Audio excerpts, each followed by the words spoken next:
O desafio que eu proponho para esse exemplo é, é enunciado da seguinte maneira: como você pode calcular, encontrar a área de uma circunferência, né, inserida em um quadrado, cuja circunferência tem raio 1 e o quadrado tem lado 2. Como você pode encontrar a área dessa circunferência sem usar a fórmula da área? A fórmula da área da circunferência a gente conhece, né? πr ao quadrado. E a área do quadrado você pode usar. Que está aqui embaixo, eu até botei aqui embaixo. A área do quadrado é L ao quadrado. Se o L é 2, então a área do quadrado é 4. E a área da circunferência, se a gente pudesse usar a fórmula, seria πr ao quadrado. Como o raio é 1, então a área é π. Daí, a gente conclui que, comparando a área da circunferência com a área do quadrado, a gente conclui que a área da circunferência é aproximadamente 78,5% da área do quadrado. Isso é, π é igual a aproximadamente 78,5% de 4. Tá bom? Mas aí, eu proponho aqui resolver encontrar a área dessa circunferência utilizando o método Monte Carlo. Muito bem.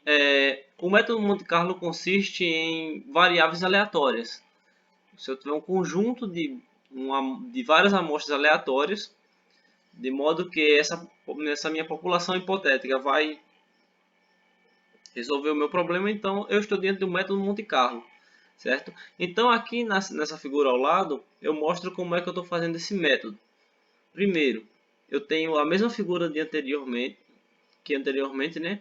E daí eu considero que ela está sobre o eixo de coordenadas xy, de modo que o centro da circunferência está no ponto 0, 0. Então, do centro para a direita eu vou ter o x indo de 0 a 1. Do centro para a esquerda eu vou ter o x indo de 0 a menos 1.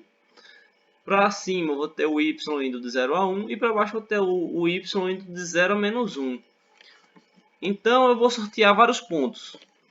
Daí, esses pontos sorteados, eles vão, em algum lugar, aleatoriamente, cair dentro da figura, existindo um certo número de pontos que vão cair dentro da circunferência e um certo número de pontos que não vão cair dentro da circunferência, certo?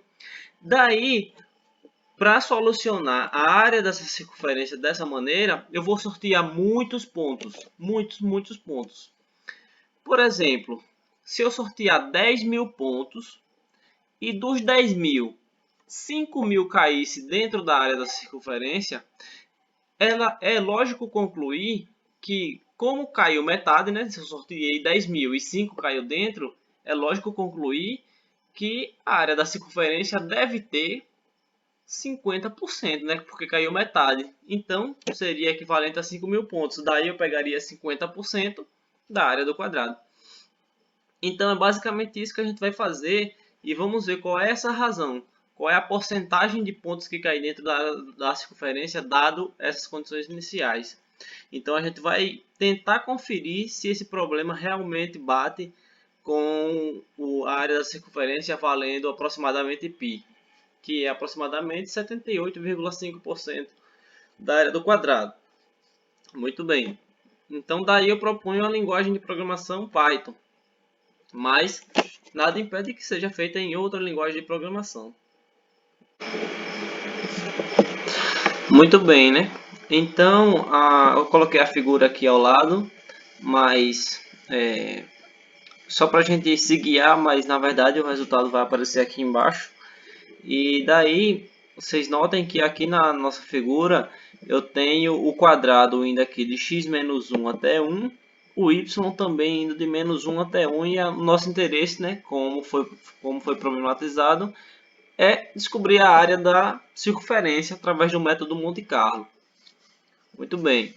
Então, vamos ficar de olho no código agora. A primeira biblioteca que eu vou importar, aliás, a biblioteca que eu vou importar é a biblioteca Random, né? Que é aquela biblioteca que nos serve para importar, chamar números aleatórios. Daí o meu primeiro parâmetro vai ser o n, que é o número de pontos que eu vou sortear ali dentro daquela figura. Então, o método Monte Carlo ele é muito eficiente para um número grande de pontos. É o que nós vamos mostrar. Então, inicialmente vou colocar apenas 10.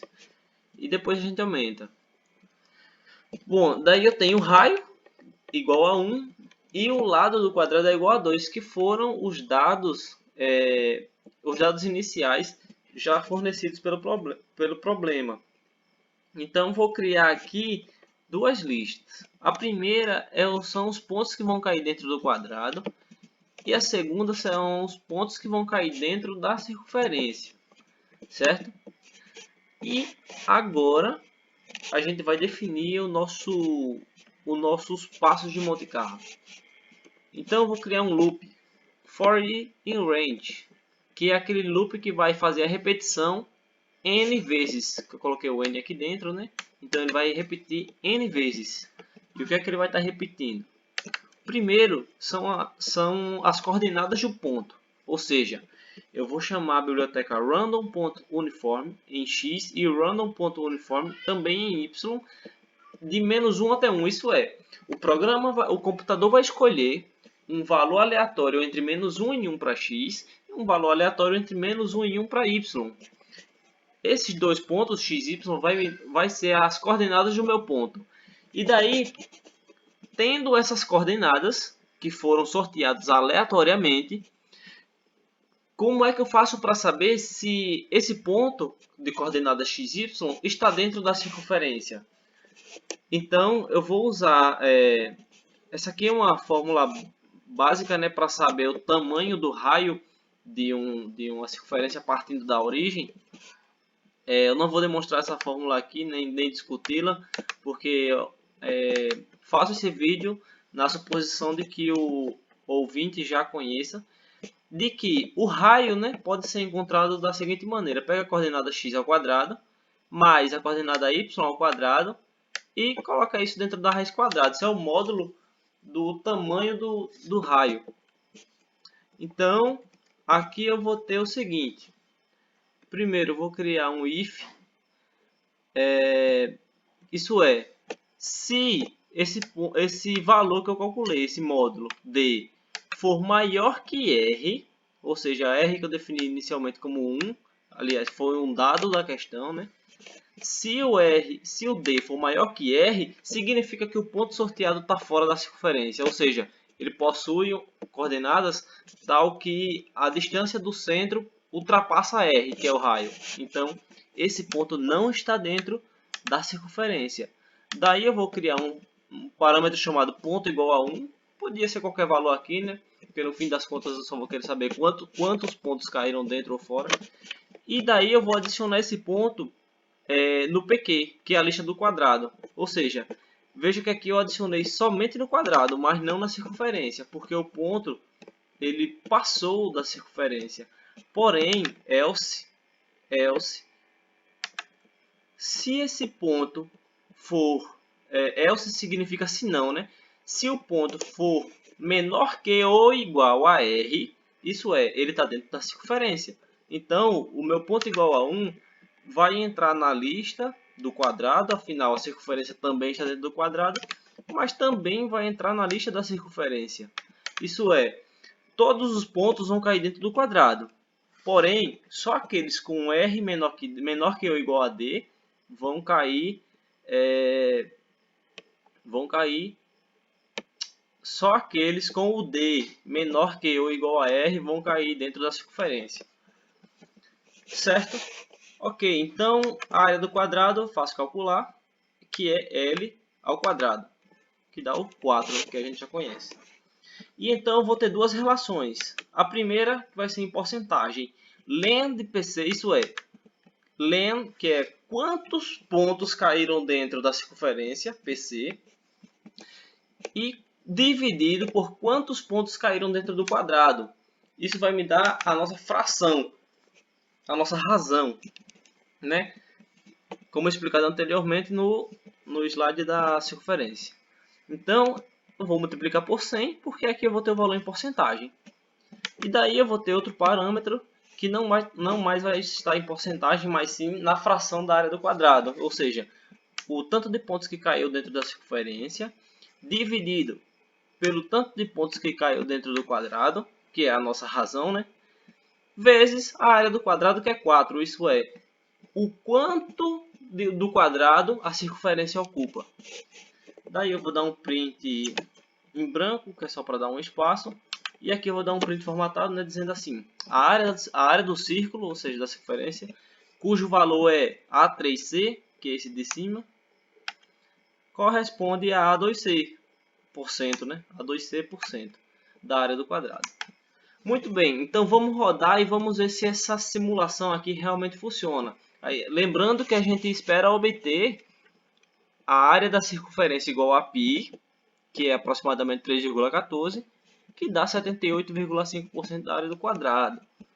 Então, lembrando que aqui a gente tem um número de pontos igual a 10, eu vou rodar aqui e vamos ver quanto é que dá. Muito bem, aqui apareceu que a área tem valor 4, ou seja, é longe de π, né? Já que π é por volta de 3,14, então essa medida é uma medida muito distante do esperado, né?